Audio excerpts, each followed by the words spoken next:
Економскиот дилетант Христијан Мицкоски и неговата ВМРО ја задолжува државата со невидено темпо и ја турка во финансиска бездна.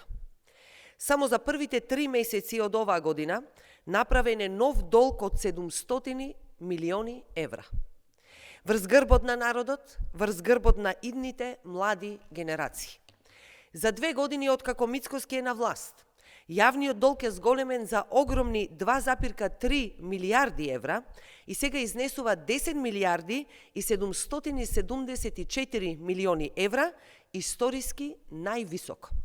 Да биде јасно, ова е чист, нов долг. Се што е вратено е веќе одземено од пресметките. Станува збор за нето задолжување, директно создадено од оваа неспособна и расипничка власт.